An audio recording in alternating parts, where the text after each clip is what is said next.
Now you got some news with Pras. This is who it was my favorite member of the Fugees to talk to because he was such a cool guy, and he just got convicted of some shit. What happened? Man, I mean, Pras is an amazing, amazing dude. I'm with you on that. Pras was found guilty of political conspiracy. Okay, so what that God means? damn it! Yeah. It's I don't know what that means, but it sounds. what it means is he was accused of being a foreign agent for the Chinese government. Foreign agent. That's a spy, ain't it?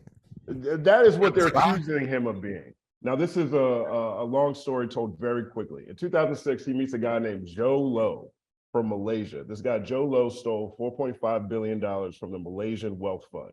He stole $4.5 billion from the people of Malaysia, put it in a whole bunch of accounts all around the world, came to America and was trying to just blow up and be famous and ball like there's no tomorrow.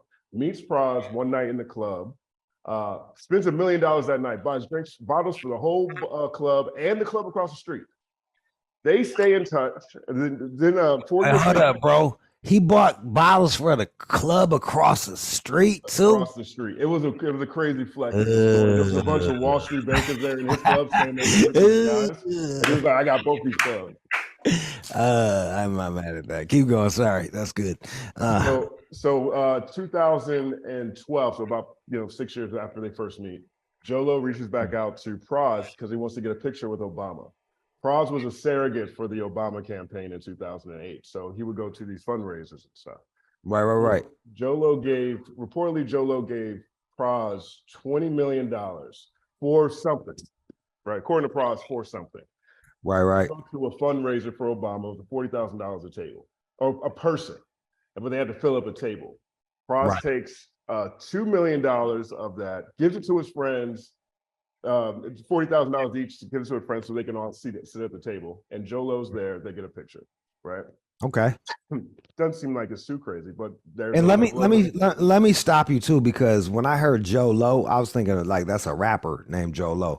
It's like he's like a chubby, he's a little fat businessman fella. That's exactly what he is. With like dork glasses. Yep. So like, all right, just to give people a better idea.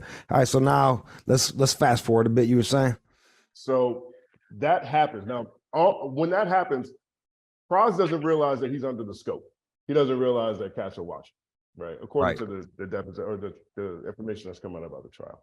So in 2018 is when he runs into trouble because remember, Joe Low stole $4.5 billion from a sovereign wealth fund in Malaysia. Well, he had been giving all that money to celebrities. He financed the movie Wolf of Wall Street. That's where DiCaprio got the money from for that movie. The irony. Right. He had been doing crazy deals with Goldman Sachs. And so in 2018, he gets in trouble with the government, right? Because they're also realizing he stole this money from Malaysia. The story gets tricky here because this is where China comes into it. So Joe Low is hiding out in China. He's just running around the world trying to figure out where he finds a safe place. He hides out in China. Okay.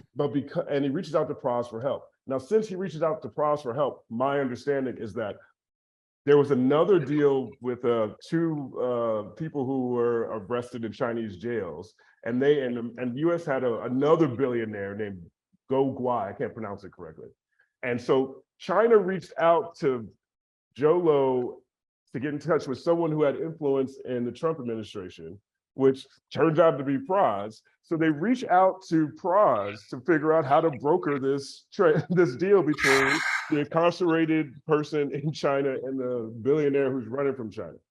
Let me ask you this. So like, is Pras just like wrong dude at the wrong time, not understanding that, or is he willingly knowing, like, does he know that he's like dealing with China on some back end shit? That like, is it like Joe Low's talking to him, or is it like China's like, hey man, we need this, that, and the third? Everything that I've ascertained from this case, read about, and the people I've talked to, it seems like Pras didn't know he was doing nothing wrong. Bro. He even said he talked to his lawyers about whether or not he was He was going to be able to, you know, give money to his friends for that table at the Obama function. The Chinese representatives put him on a crazy scavenger hunt, made him walk around the block a few times, took him up into a private suite in the Four Seasons, and was like, "Yo, how do we get this guy extradited back to China?" And Pras was like, "I don't know, just send the chick home now." Dude calls the president of China, Xi, right there at the table, and the chick just shows up in New York, like by the end of the week. Right now, here's where Pras messed up though. Where? In 2018, no, because the feds reach out to Pras. And so Pras, Pras reaches out to the feds and tells them this weird thing that happened with China, right? The FBI. The FBI offers Pras a plea deal.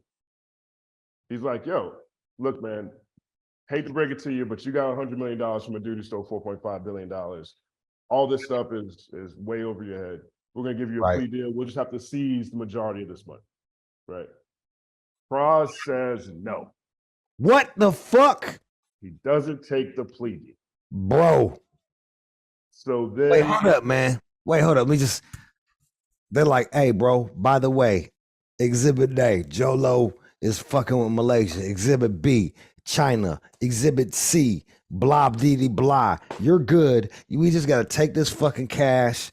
You walk away, you point at him in the fucking thing, said that he kind of set you up because he was stealing motherfucking, buying you off of money that was stolen, and you good? And he said, nah. He said no. He said no. And so, because he felt like he was innocent. I mean, he just met this guy. The guy gave him $100 million. I mean, someone just gave me $100 million. Why I gotta give it to the government? I mean, look, it sounds terrible to me. It sounds terrible. Bro, Pras, you stupid fuck, man. Don't nobody just give you nothing, man. And if the guy that just gave you money gave you stolen fucking money, like, bro gave you stolen money. Right. There's a trail, like the gig is up, man, or whatever. It's done. It's a wrap. Yo, it's a wrap. Like, yo, oh shit, for real, like here, man. You don't know. I'm surprised they weren't trying to get extra off of his ass just to be some assholes. You know what I mean? They're like, nah, just give it back. Right, and then they kept the shit he bought too. Look, there's other high profile names that are around this. I already mentioned Leonardo DiCaprio. Yeah, he testified in that trial. Steve Wynn, the owner of Wynn Hotels and Casinos, he was a big part of this.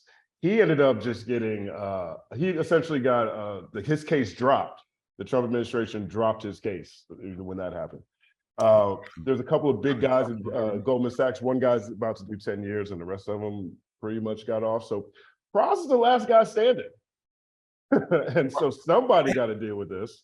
They just said, they just gave a dude from Goldman Sachs 10 years. He in there like working with China, bro. Like, yo, Pras. I thought, so Wyclef his ass. Remember, he was paying himself out of his own relief fund for the hurricane victims and all that. Remember that shit? In Haiti, right, embezzling funds. Pras over here, Wyclef's embezzling. What's her name? Lauren's got IRS problems left and right. And she went to jail. She's always beefing with people. And like Pras was the one chill motherfucker, man, where you're like, Pras at least is reasonable. Don't forget about John Forte. John Forte, $100 million in cocaine trafficking. And then he got his shit expunged by Bush because he was cool with the Simon and Schuster people, man. Right, Carly Simon. Yeah. Carly Simon's people. This how, man, these motherfuckers be doing, at least they do some real high-end crime. I gotta shout out to the Haitians in rap. At least y'all doing some real embezzlement ass crime, man. They the white collar criminals of fucking the hip hop industry, man. IRS and fucking embezzling and shit, man. Yo, that's my exact reaction. You know what I mean? And look, it makes sense. Like you listen to their albums, they sound brilliant. They sound like brilliant people in their music. You know, they are brilliant, and they are well connected like a mofo. I mean, like they're living up to their name. Yeah, man. Yo, yeah. If your kid went to school, Carly Simon's kid, and you can get your shit expunged by a president, you went to a good ass school. Right. Exactly. That was not in Bed-Stuy. That was somewhere else. So I want to make one last quick point to let you know how odd this is with Pras, right? So essentially, Pras, like from a legal standpoint, he's been found guilty of not registering as a foreign agent, right? It's called the Foreign Agents Registration Act. So if you're doing certain business with other countries, you got to register that you're a foreign agent, right? There has been, in the history of this piece of legislation, which came out 59 years ago, there has only been 7 people ever found guilty. 2 of them were in the Trump administration, and 1 is Pras. Because Michael Flynn got hit with the same thing, another dude got hit with the same thing, and Pras. He should have just took the deal, man. He should. I mean, and like honestly, and like, look, I'll even say this, man. Like, yo, the shit he did wasn't crazier than a lot of these lobbyists or none of that shit. You just took the money from the wrong dude, bro. Like it just came from the wrong source, and then he got hemmed up, and then now you dealing with foreign countries that really don't fuck with us like that, man. Like,